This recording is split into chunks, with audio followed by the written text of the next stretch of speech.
Right, okay. So as some of you may know, I prioritise my jobs based on what irritates me the most around the house. And currently, the dog's collar is being rather irritating. So, the reason it is that this D-ring has been mounted too close to this bit, and it sits on the dog and it tinkles away.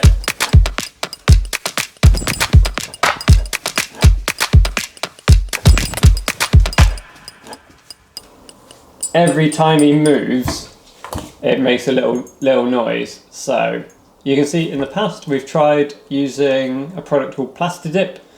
It adds like a rubber coating to whatever you dip into it, but this continues to wear away at a rate that's a little bit quick. And if you look at the other dog's collar, we've had a go at tying some random bits of leather to it, and it has helped, but this was just a bit of a rush job and didn't really think about it too much. And so this week we're going to do a proper repair, hopefully, to this collar. And if you're wondering why there's masking tape on it, that's so that I don't have to spend hours of editing, fuzzing out my phone number, so that you can find the dog if he runs away. So we're going to start by making a little template of some leather, and we're going to try and wrap it around here, so around this bit, and then around the sides as well, as much as possible, and then sewing it all into place.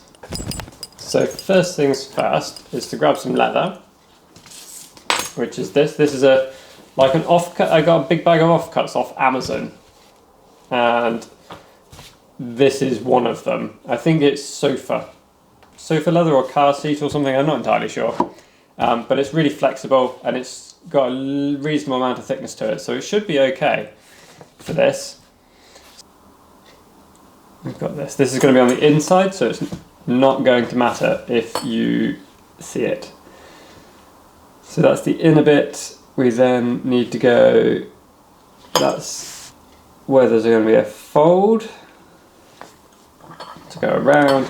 And then we need that thickness again, and I think the pencil mark's enough, but so there. And we're going to cut on the outside of all of these lines, so that there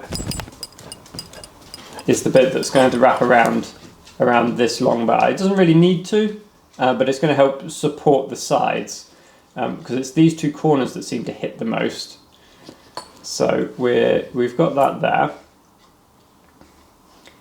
And we're going to have, so on this top piece, it's going to come around that bit, it's then going to come along here, and then it's going to drop down this side, do that. And we're going to give it a wee bit extra.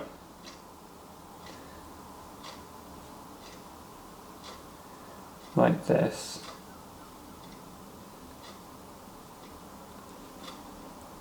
And we need that on both sides, so a bit extra there.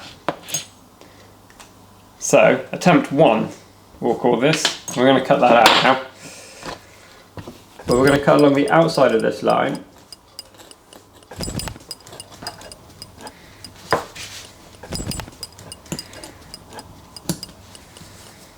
Okay, done with that bit. Nope. Throw that on the microphone so you can't hear me anymore.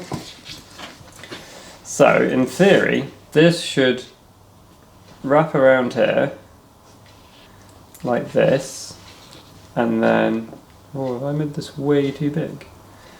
That should go there, or have I made one side a bit too big? That side, the outside bit is fine, but the inside bit is way too big. A reasonable amount there.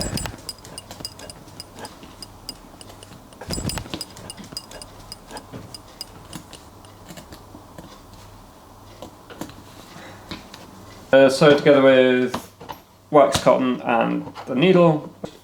I'm just using a 2-prong punch to punch some holes through. And And hopefully with these holes, have I got enough? How many have I got? 1, 2, 3, 4, 5. 1, 2, 3, 4, 5. Cool. We want holes along this edge.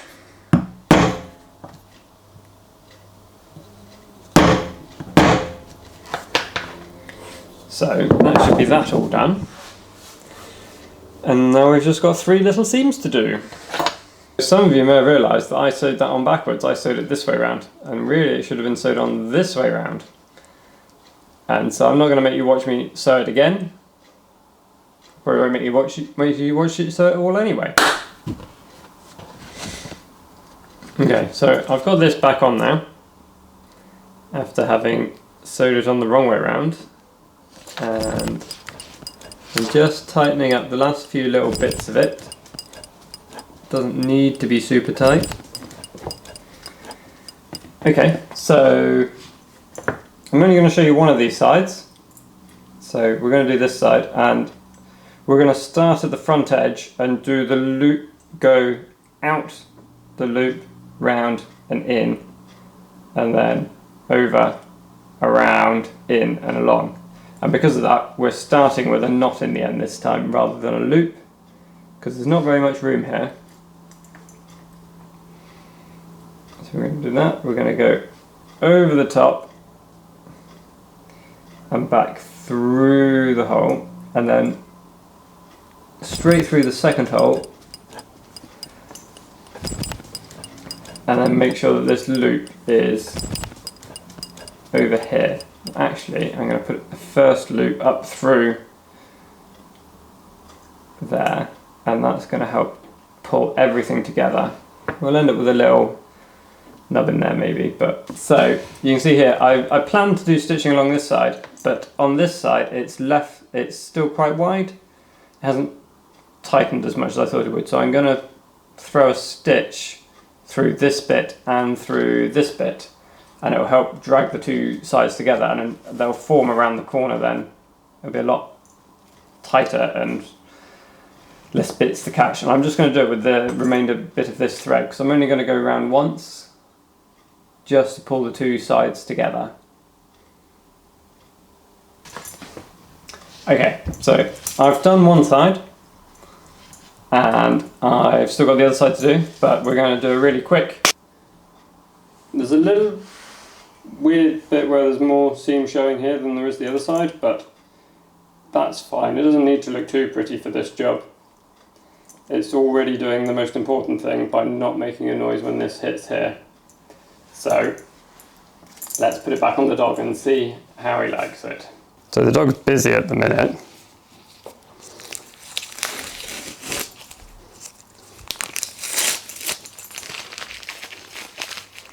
Here, look what I made for you. You let me put it on? Pop this up through here. And where do you normally have it? You have it there. In that one. Like that. And then let's feed that. Hopefully it still fits.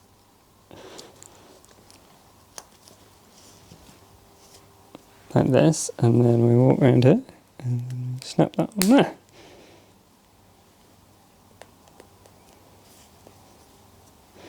Is that going to sit okay? What do you reckon? That better? This is the point where you have to move around and try and make it jingle, Chester. Come here. Yeah, quiet pup. Yeah, look, yeah. Look here, look. Oh, yeah. You posing lovely. That's what we need. We need you two to just pose really nicely. And then we can get you to look at the biscuits. Ah, biscuits. Oh, you ready? Here you go. Good boys. Yum, yum, yum.